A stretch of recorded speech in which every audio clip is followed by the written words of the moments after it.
મિત્રો, ઘરની રસોઈ તો તમામ લોકોને ભાવતી હોય છે, પરંતુ રસોઈ પાછળ થતી મહેનત અને રસોઈ બન્યા બાદ જે તેલના ડાઘાઓને હટાવવામાં કેટલી મહેનત થાય છે ખબર છે?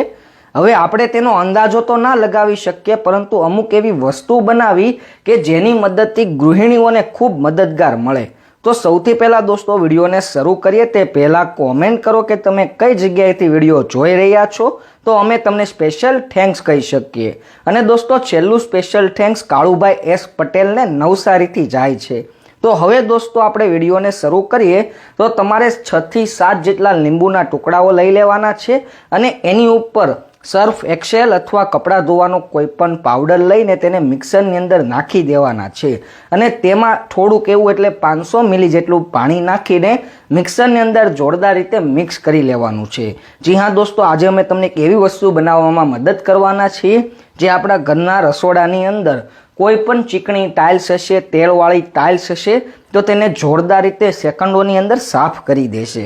આમ તો દોસ્તો મિત્રો, ગૃહિણીઓ તમે ઘણી બધી મોંઘી વસ્તુઓનો ઉપયોગ કરતા હોય છો, પરંતુ 6 થી 7 વખત તમે ઘસીને મહેનત કરો તેમ છતાં ડાઘાઓ જતા નથી। ત્યારે દોસ્તો તમારે સૌથી પહેલાં મિક્સ કરેલું જે મિક્સર વસ્તુ પ્રવાહી છે તેને ગળણીની મદદથી તમારે કોઈ પણ બાઉલ અથવા કોઈ પણ વાસણની અંદર જોરદાર રીતે ગળી લેવાનું છે। આમ તો દોસ્તો કપડાં ધોવાનો પાવડર અને લીંબુ તે તમામ વસ્તુમાં ખૂબ ફાયદાકારક હોય છે। પછી દોસ્તો આમાં આપણે 1 ચમચી જેટલો બેકિંગ સોડા નાખીશું। જી હા દોસ્તો, 1 ચમચી જેટલો બેકિંગ સોડા નાખ્યા બાદ પ્રવાહીને જોરદાર રીતે મિક્સ કરી દેવાનું છે। આજે હું તમને એક એવી વસ્તુ નાખવા બતાવીશ જે આપણા ઘરે તો હશે જ। હવે દોસ્તો સામે જ એક્ઝામ્પલ, વિનેગર તો લગભગ આપણા ઘરે હોય જ, તો આપણે આની અંદર થોડુંક એવું વિનેગર પણ નાખી દેવાનું છે અને હું તમને એવું પ્રવાહી બતાવીશ, એક બનાવતા શીખવાડીશ કે જે તમારા રસોડામાં નહીં પરંતુ તમારા ઘરને સુંદર સ્વચ્છ બનાવવામાં ખૂબ જ મદદ કરશે। અને એમાં પણ દોસ્તો દિવાળીનો સમય આવી રહ્યો છે, તો આ વિડીયો તો તમારા માટે ખૂબ કામનો છે। મિત્રો, આ વિડીયોને સ્કીપ ના કરતા, કારણ કે આ તમારા માટે ખૂબ કામનો છે। અને દોસ્તો આ એક વસ્તુ બનાવી કંઈ અઘરી પણ નથી, કારણ કે ઘરે તમામ વસ્તુ હોય જ છે અને તેની જ મદદથી આપણે આ પ્રવાહીને બનાવવાનું છે। તો હવે દોસ્તો આમાં ડેટોલનું જે લિક્વિડ આવે તે લિક્વિડને થોડુંક એવું નાખીને ફરી પાછું ચમચીની મદદથી આ પ્રવાહીની અંદર મિક્સ કરી દેવાનું છે કે જેના થકી આપણે જે વસ્તુ નાખીએ છીએ તે તળિયે ન બેસી જાય। જો મિત્રો તળિયે બેસી જશે તો આ પ્રવાહી આપણા શું કામનું? કારણ કે આપણે એવી વસ્તુઓ નાખવાના છીએ કે જે આપણા ઘરે તો હાજર હશે જ, પરંતુ તેના થકી આપણને જોરદાર પ્રવાહી બનવાનું છે।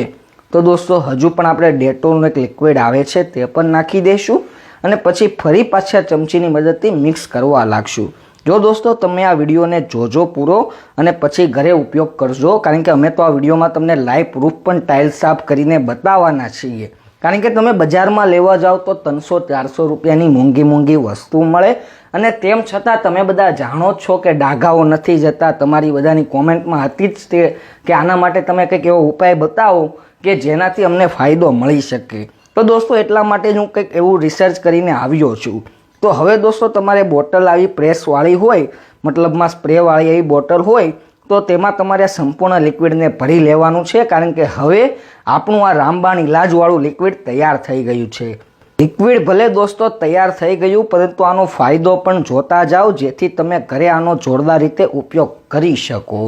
દોસ્તો તમે જોયું ને, આ લિક્વિડ બનાવવું કાંઈ અઘરું નથી। હજી તો ઊભા રહો, તમને આના ફાયદા બતાવું।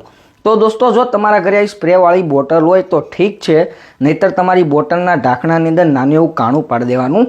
હવે કોઈ પણ કપડાની અંદર આ સ્પ્રે કરી દેવાનો છે જોરદાર રીતે, અને પછી જે પણ જગ્યાએ રસોડાના કોઈ પણ ભાગે જ્યાં ચીકણાશવાળી જગ્યા હોય, ચીકણાશ હોય મતલબ કે રસોઈ બનાવતા સમયે તેલ ઉડે કે આ તે, તો તેમાં તમને જોરદાર ફાયદો મળશે।